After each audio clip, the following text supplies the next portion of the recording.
From literally Breach on in, we begin to really change the way we tell Sanctuary stories and open up the way the series creates a story and the kinds of stories we can tell and why. I did. But why? Well, because we won't ever do aliens on Sanctuary. Right. We won't. And we needed to literally create our version of, discovering the mothership orbiting the planet or discovering the fleet in hyperspace, whatever. And I wanted to find another world which explained where monsters came from, where certain people had been hiding, where some advanced technology could be found. And honestly, it was very cool. It's a very cool discovery, and the Hollow Earth, when you see it, will blow you away. It's almost too shiny an object. We had to literally, in the second half of the season, we deal with it fairly harshly, and it deals with us very harshly. We help them out, and we think we're going to be friends, but we're not. They don't really want us there. And there's all sorts of. We didn't think it should be so cut and dry. We thought there should be some pretty serious fallout from invading a very sacred place like that, and there is. You're going to understand where those people work and who they are. Okay. But it's more peripheral because we focus on the city and Hollow Earth that we're after, because we really didn't think about getting into that avatar chamber and who these people are. But they're really just abnormals wearing kilts. So sure. We thought we should just sort of say this is that chamber that Will visited is an extension of the city, and the city is more important. So some people might be a little disappointed in that, but I think that once they get into the city and who that is and what it means, they may be satisfied. I personally was a little bit tense about episodes 10 and 11 because they're the most hardcore sci-fi, the most almost feels like Stargate-like episodes. So some people might just think they've died and gone to heaven and gone, oh my god, it's advanced technology and we're prisoners of these people and it's like going to another planet, but it's not, and that cool. I personally felt that the show kind of became a little bit too hardcore meat and potato sci-fi and lost some of its sort of weird angle on things when we went there. So I was happy when we got back in the second half of season 3 and got back down to business of Sanctuary work. But it was very, very cool and interesting, and like I said, it was my idea, so I stand by it. If there's other writers in the room that work for me, I'm like, look, let's just get through this. We can do it, and everyone's got talent. But once the door shuts and I'm by myself, it's everything you said beforehand. I'm a hack. I can't do it. I'm out of gas. I'm like Larry David, in the corner in the fetal position going, I quit. I can't. I'm out of ideas. I don't know what I'm doing. Yeah, absolutely. I am the biggest drama queen in the world. Amanda will tell you. There are days when I'm like, it can't be done. I won't do it. I can't do it. I'm burned out.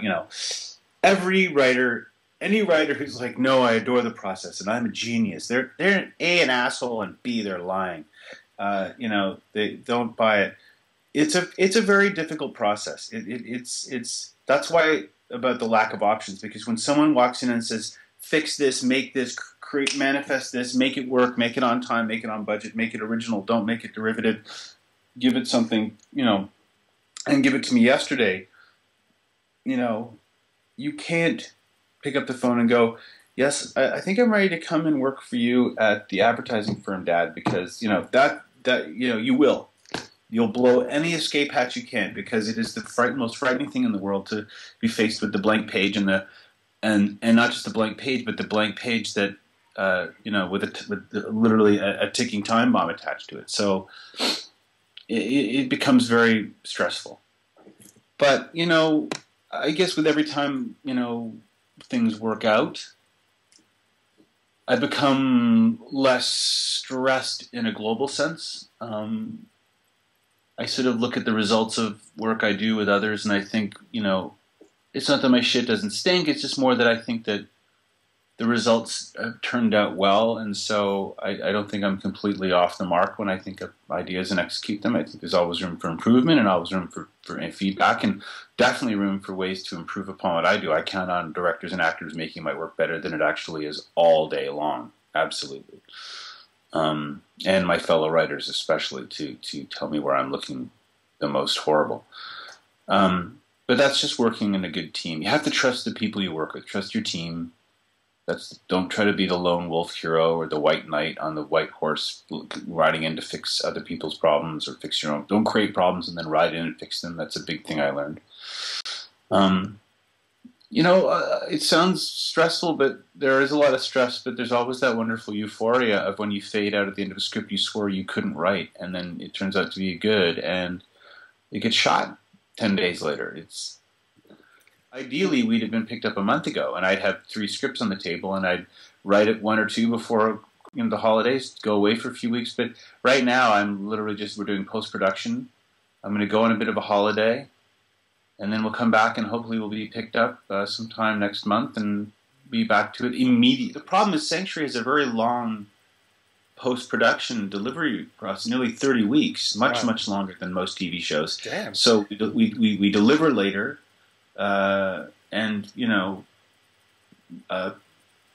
Unfortunately, should they have picked us up by now? I guess they could have, and maybe they should have. Our ratings have been solid, but I understand that they all have corporate agendas they have to adhere to. They can't. It's not like an arbitrary decision. It's not like they're throwing things at a dartboard. In order to get a show picked up, they have to absolutely satisfy a lot of criteria bi-coastally. And sell the idea. You have got to sell a good idea. We have an amazing bullpen. Alan McCullough, James Thorpe, our 2 co-executive producers. Gillian Horvath, our supervising producer. She's a real veteran writer. And Miranda Kwok, our story editor, who's a young but very enthusiastic writer.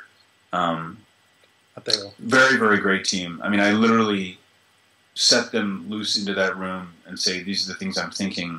And they just go to town. I go back in my room and write, or I go and edit, or what have you. And they put together story directions, and I come back and they're usually amazing, and I just tweak them. Or anyway, I'm a huge fan of my writers. They're incredibly hardworking and incredibly smart, and they play well together, and great stories come out of their rooms very quickly. And they all write very fast, which is important. They work as hard as I do. They write very, very quickly. We have to write scripts in 4 or 5 days, and those people know how to do that. And a lot of writers, it's not that they're bad writers. It's just some writers are like, I can't write a 55-page document in anything less than 2 weeks. I'm sure it's a brilliant 55-page script after 2 weeks, but after that point, I can't. I needed you 5 days ago. So Sanctuary is a particularly special kind of meat grinder, which I don't wish upon every writer. But if you can hack it in that room, which is an easy room, but if you can hack it in the timeline that it takes to get things turned around, you have a blast. But if you need time, we don't give you time to think or breathe. But if that's not a problem, you should apply. Sanctuary for Kids came about because my wife Jill Bodie, who I've known since I was 21,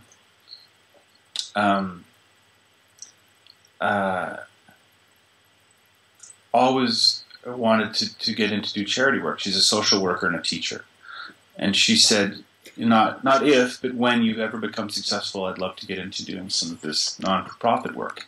And so I said, you're already in that industry as it is.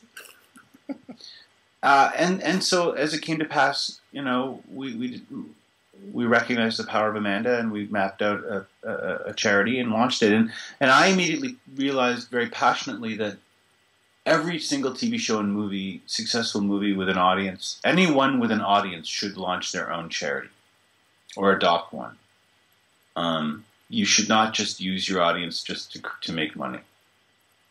It is part of the balance of life in every industry, but especially this, to say, thank you for being my audience. Now I ask you to give to this cause, which I believe in. You have a responsibility. You've got a massive voice that millions of people hear, and you should use it responsibly and not just for financial gain.